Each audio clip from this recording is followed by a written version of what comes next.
The Speaker of the House, Kevin McCarthy, has given a journalist on Fox News, Tucker Carlson, over 40,000 hours of footage regarding the January 6th event. Now, in this footage, there's, of course, a lot of nothingness going on. I mean, it's 40,000 hours of footage, but within this footage was evidence that was withheld from the January 6th hearing, which it wasn't a trial or anything. It was more like a form of theater to display to the American people a certain narrative, and potentially we'll go into that. But the people who were prosecuted for certain crimes of trespassing, sedition, things of that nature, a lot of evidence was withheld from their trial. And even right now, they've been thrown in jail for X amount of time. I believe one person, the main guy, is in there for 4 years.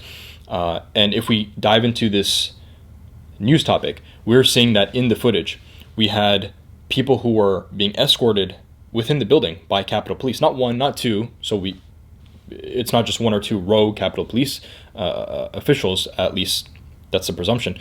There were multiple Capitol Police who were letting people inside, opening doors for them, or at least trying to open doors for them, and escorting them around. There was no kicking out, no warning, nothing of, hey, we're prosecuting you, we're arresting you, detaining you because you're trespassing. And so we are seeing that these people were essentially let in voluntarily, and they're being reprimanded for being let in voluntarily. So this is not even entrapment. Entrapment would be like officers trying to create a certain situation for you to commit a crime. This is they flat out voluntarily let someone in and walk around. And that is, if we want to contrast this with the Constitution says that all these funded buildings by the federal government, they're all accessible to the public. Now, you can have general restrictions, like if Congress is in session or there are certain restricted areas for elected officials.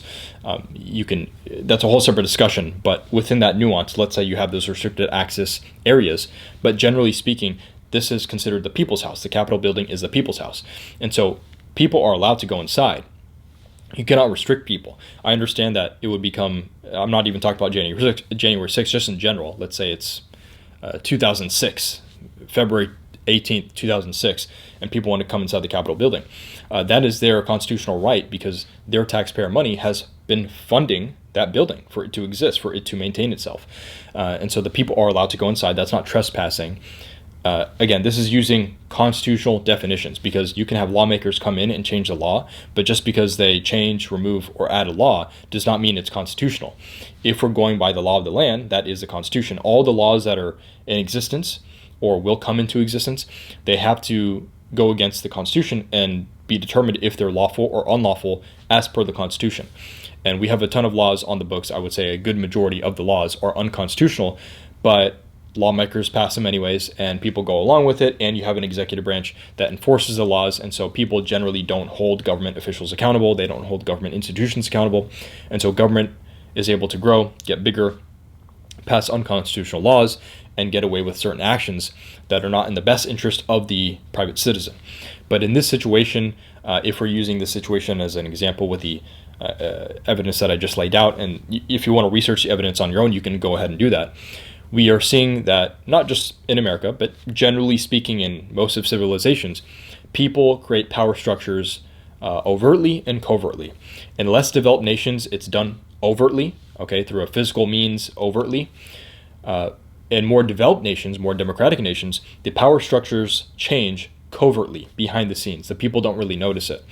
And now the upper echelons at the top, a lot of people who are involved in different interests in these different power structures, they understand that the average person is not going to be extremely politically savvy, so they can use the media, whatever that may be at the current period of time. Right now we have TV, internet, but before it was radio and newspaper, and then before then word of mouth.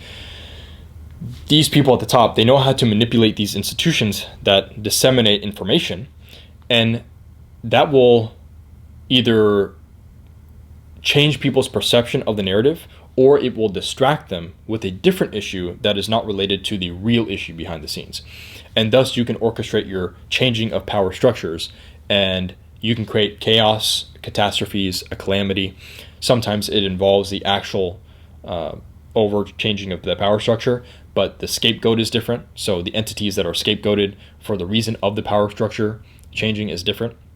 Sometimes there's a lot of mirroring. So you'll have a certain faction of people who are doing this power structure change, and they'll blame or they'll scapegoat the other entity, their opponent, for doing or committing the action that the accusing party is actually doing themselves. It's kind of confusing. I'll simplify it.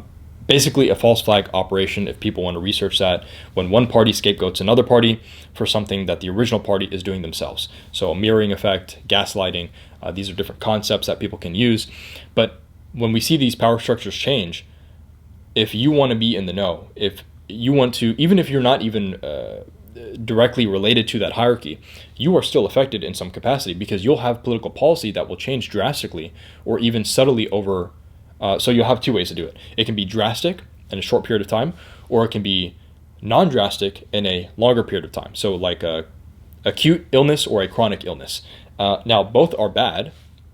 I suppose most of the time it's better to be in a chronic illness, although that is what is, especially in democratic, more developed nations, that's what is imposed because it's easier to distract and manipulate people, and you don't really notice the chronic issue flaring up. So if you have a knee problem and it's like a minor problem, but for 5-10 years it goes on, and then 10 years later it's actually a severe problem, that's because every single day you weren't really feeling anything acute, anything sharp, anything drastic, and so you just let it ride for how it was. You didn't really get it checked out. Whereas if you see something acutely, something sharp, something immediate, that catches your attention. And when you're changing power structures, if you don't have all the leverage entirely, which in most situations, no power structure is going to have all of the leverage because there are different interests on not just two sides, but multiple sides. You don't want the general public to wake up. So you don't want to do anything acute. You don't want to do anything immediate. You don't want to wake too many people up.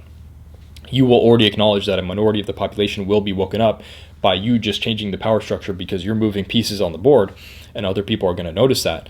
But you have to do it in such a slow, gradual, strategic manner to where the majority of the population is okay with the current equilibrium. And so to them, nothing really changes. To the average person, nothing really changes in the world. Nothing really changes in politics or news, finance. They just think this is the status quo, and it goes on as such. They're not part of the directive. They're not part of the constituency. They're just there. They just exist. And if you shake that up, you are now affecting the majority of people, because the majority of people, if we're using this time period, they're in the middle class. And the middle class supports effectively everything. Everything that is, whether you're an employee, whether you're buying products or services, the middle class supports a large amount of the Western world. So you need to make sure that they're happy with the current equilibrium. You have to make sure that threshold of what they're tolerating does not break. When you break that threshold, you get something like a French Revolution. For people who don't know anything about the French Revolution, that equilibrium was at a certain point, a threshold broke, and people were very upset at the aristocrats, and they did quite drastic measures like using guillotines, and celebrated in a barbaric way on the streets because that threshold was broken. And so every ruling regime understands at some level, and the most competent regimes understand this at the highest level, you have to maintain that equilibrium. If you disrupt that equilibrium, whether you're in power and it's a stable type of power for 70 years, or you're trying to overtake a power within a nation, covertly or overtly, even overtly, you still have to be very mindful of it. Although overtly, when you have a faction that is changing the power structure overtly, so this would be like Idi Amin in Uganda, which is in Africa, and I have personal relations to that historically, that was overt. And so you saw close to 1 million people get displaced or turned out to be casualties or perished. That was very overt. Now, he was able to get away with it because the person who changed the power structure, Idi Amin, he was able to get away with it because no other country in the world really saw Uganda as a place of rich in resources, so they didn't intervene. Typically, you'll have countries intervene when they see a type of conflict if those intervening countries want to take advantage of the resources within that nation, within that area. And so what we have to understand is we need to be aware of potential deception. Humans are cunning, clever, deceptive. We need to understand that people want power, they want leverage, they want more resources, more access to people, status, influence, and they're willing to go to great lengths just to achieve that. How they achieve that, there's a general pattern, the way people go about achieving that, but they'll use different events to adjust the power structure. And if people are so distracted or they don't see little things, an example of this would be like someone is getting, an officer arrests someone, that person is charged for X, Y, and Z crime, but it turns out that the officer turned off his body camera. Well, right there and then, that's evidence tampering. It should be a felony. That case should be dismissed, generally, and that officer needs to be penalized. But that's not what happens most of the time. That officer is looked at as like, oh, well, it's a mistake, or, it's a misdemeanor, it's a minor thing, administrative leave with paid leave. These need to be taken very seriously if you're intentionally turning off your body camera, and you may have disrupted that entire situation, and what you're telling to the jury or what you're telling to the judge could be a complete deception of what actually happened, what the actual events of the situation unfolded to be. And you take that and you scale it on a national, global level, you have people who are doing some very shady things. Even if we look at, let's say right now the Western media is attacking Russia, let's look at Russia. It's very easy for a lot of people in America or in the West to look at Russia and say, yeah, they're being deceptive. They're telling people the wrong information, even though they're committing another action. We need to take that same concept and apply it to even the best of institutions that we hold at the highest level of authority, because even the best institutions are fallible.